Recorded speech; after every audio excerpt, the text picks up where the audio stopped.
Today, we're going to answer the question of, do you need chip evacuation? And can you machine right on top of chips? So, this has been going for about 8 hours. You can see I don't have the vacuum running or the air assist. So, it's just been filling up with chips. And anything that's outside of here has probably been kicked a bunch by that. So, let's go ahead and vacuum this out and see how it looks.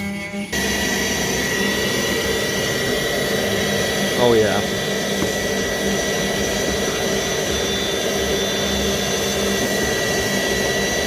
Look at that clump of chips. There we go. Awesome. Look how deep that pocket.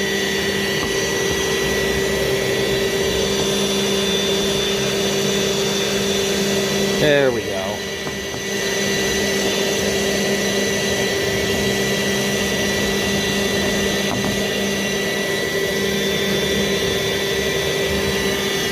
Look at that. Look at that depth.